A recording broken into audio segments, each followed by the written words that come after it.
મિત્રો તમે જો આ સ્ટેશનમાં શું હાલે છે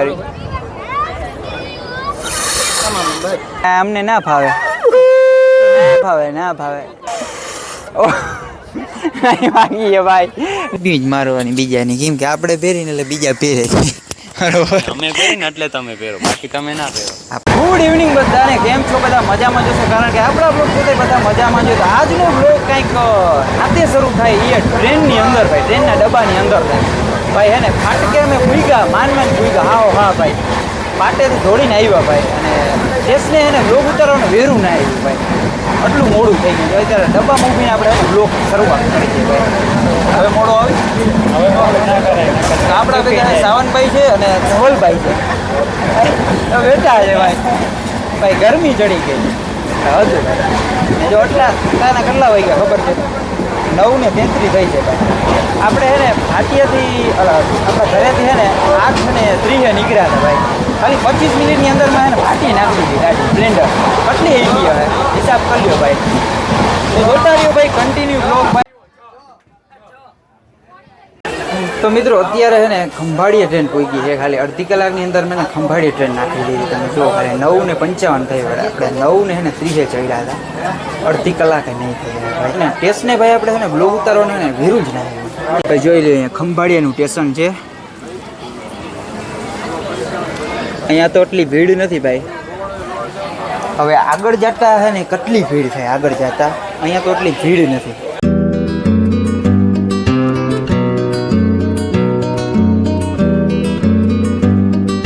તો ફાઇનલી આપણે એને સીટ મળી ગઈ ભાઈ. આપણે જામનગર પૂગ્યા ને ત્યારે સીટ મળી. અહીંયા ટ્રેન ખાલી થઈ ત્યારે અહીંયા સીટ મળી ગઈ છે. જો અહીંયા ચાર્જિંગની વ્યવસ્થા કરે છે. ઓકે અત્યારે એને રાજકોટ સ્ટેશને પૂગ્યા છે. રાજકોટ ભાઈ અત્યારે આપણે પાણીની તરસ લાગી ગયા એટલે અહીંયા આપણે પાણીનો બોટલ અહીંયાથી લઈ લઈએ ભાઈ. ભાઈ છે ને આપણે જામનગરથી ચડ્યા હતા ને, ભાટીએથી ચડ્યા હતા ને, ત્યાંથી પાણી બોટલ આપણે લેતા ભૂલી ગયા એટલે આપણે એને ફૂલ તરસ લાગી ગયા. વચમાં કંઈ પાણી જ ના આવ્યું ભાઈ. તો અહીંયા રાજકોટ ઊભી છે તો અહીંયાથી આપણે આ કેબિનમાંથી લઈ લઈએ પાણીની બોટલ. તો ભાઈ આપણે અહીંયાથી પાણીની બોટલ લઈ લીધી ભાઈ. ઠંડી ભાઈ, અત્યારે ઠંડુ તો પીવાય નહીં, બધું અહીંયા ઠંડુ ભાઈ પીવી પડે ભાઈ. ઓકે તો આપણે છે ને ડબ્બે છે ત્યાં જઈએ આપણે. તો હવે તો મિત્રો આપણે એને સોમનાથ જઈને જ આપણે એને મળી. ઓકે ભાઈ આપણે એને 2 જ કલાક આપણે સૂતા ભાઈ. આમાં આટલી ભીડ હતી ને એટલે હુવાણું નહીં ભાઈ. અને હજી થોડા ઝોલા આવે. ટ્રેન જુનાગઢથી હાલતી થઈ છે અને હવે આપણે સોમનાથ કંઈ પુગાડે ભાઈ. હજી તો 3:30 થયા છે. તો આપણે હજી થોડુંક સૂઈ જઈએ બરાબર. અત્યારે હાવ જો આમ ખાલી જેવી ગાડી થઈ ગઈ છે. આવ ખાલી હો. ધવલભાઈ અહીંયા સૂતા છે ને સાવનભાઈ જોતા. ધવલભાઈ તો નાગકોણા ગઈ રહે. નાગકોણા ધવલભાઈ કેમ સૂતા જોઈ લે. આવું તો કેમ ગાઈસ આપણે સોમનાથ વેરાવાળા પૂગી ગયા છે ભાઈ. 5 વાગે છે ને પુગાડ્યા ભાઈ. 10 વાગ્યાના બેસી ગયા હતા ને 5 વાગે પુગાડ્યા ભાઈ. તમે જો 5:23 થઈ ભાઈ. અહીંયા મોઢું ધોયું, ફ્રેશ થયા ભાઈ ને પાણી પીધું ને આટલી વાર થઈ ગઈ પૂઈ ગયા નહીં. આ છે ને છેલ્લું સ્ટેશન અહીંયાનું છે. જો અહીંયા ટ્રેન ઊભી રહી ગઈ છે. અહીંયાથી ટ્રેન હવે ક્યાંય જાહે નહીં ભાઈ. તો ભાઈ આગળ નીકળી ભાઈ. હજી હે આગળ बढ़ते તો આપણે એને ઘરેથી એક શર્ટ લઈ આવ્યા હતા. એ બદલાવાનું વેરું ના આવ્યું. તો અત્યારે આપણે એને રેલવે સ્ટેશને બદલાવીને જો વ્હાઈટ કલરનો શર્ટ આપણે પહેરવો હતો. આપણે સોમનાથ આવીને જ પહેરવો હતો અહીંયા. નકર આ દૂધ ખાઈ જાય ભાઈ. આપણે ગરમીવાળો હોય ને ભાઈ તો આપણે ચેન્જ કરેલી શર્ટ. તો આપણે ભાઈ એને કપડાં બપડા બદલાવી લીધા. આમ વ્હાઈટ કલરના શર્ટ પહેરી લીધા. આમ તને વ્હાઈટ કલરનો પહેર્યા શર્ટ. અહીંયા વ્હાઈટ કલરનો પહેરે ને અહીંયા વ્હાઈટ કલર. એ તો ભાઈ કોપી જ મારવાની બીજાની કેમ કે આપણે પહેરીને એટલે બીજા પહેરે છે. બરોબર અમે પહેરીને એટલે તમે પહેરો બાકી તમે ના પહેરો. આપણે જોઈએ તમે કીધું કે વ્હાઈટ શર્ટ પહેરો એટલે ભાઈ છે ને મોડું કરી દીધું. મેં નથી કર્યું, તે કર્યું બરોબર. એ નથી કર્યું ભાઈ, તે કર્યું. પૂછ તો મિત્રો તમે જો આ સ્ટેશનમાં શું હાલે છે. આ છે ને સ્ટેશન સાફ કરવાનું છે. આમાં બધી રજોટ ચોઈટી નહીં ડાયરેક્ટ સાફ થઈ જાય. પોતું લાગી જાય. પોતું કરવાનું મશીન છે ભાઈ. માણસોની જરૂર ના પડે ભાઈ. એક મશીન ભાઈ આખું સ્ટેશન સાફ કરી નાખે. કેટલું ભાઈ ઇન્ટેલિજન્ટ આવી ગયું.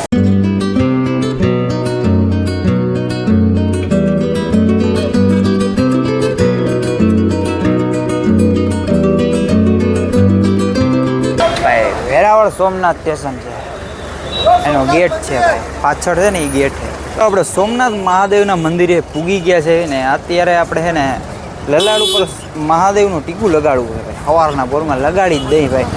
જાય અહીંયા લગાડી લીધું સોમનાથ હર હર મહાદેવ. તો આપણે લગાડી લઈએ અહીંયા સોમનાથ મહાદેવ.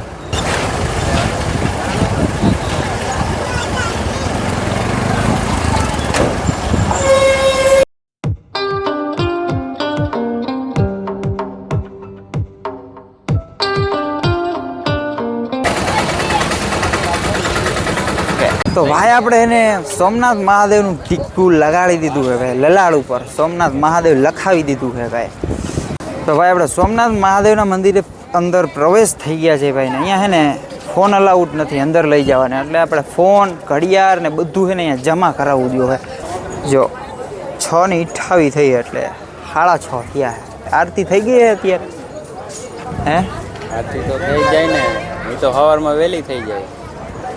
તો ભાઈ આરતી તો થઈ ગઈ હશે ભાઈ. તો આપણે તો ભાઈ આ કાઉન્ટરની અંદર છે ને આપણે ફોન જમા કરાવવો જોશે, એટલે તમને દર્શન નહીં કરાવે પણ ધજાના દર્શન કરી લેવો ને એટલે એ જ આ બધું આવી જાય. ધજાના દર્શન કરી લેવો ને એટલે.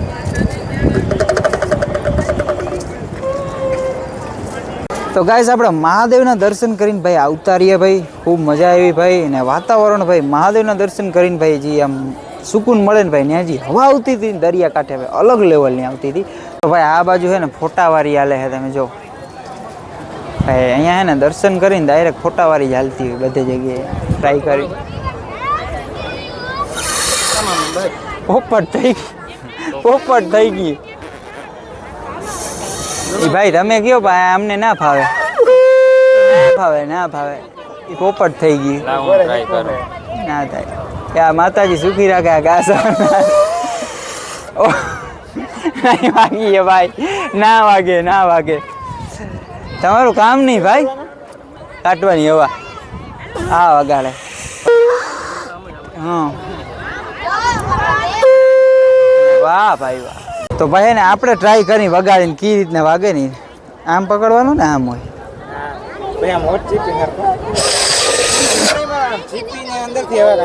પિતાનું થઈ ગયું ભાઈ.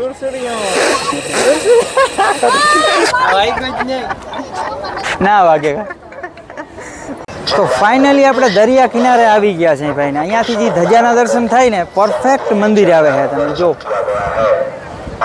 ને તમે બધા ધજાના દર્શન કરી લેજો. હર હર મહાદેવ.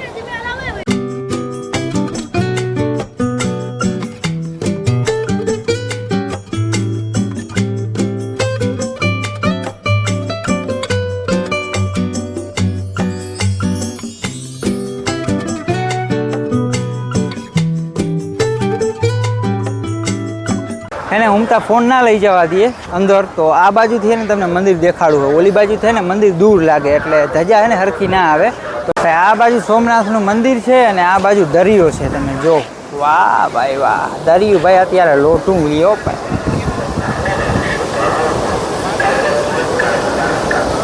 જય સોમનાથ ભાઈ. તમે સાંભળો આ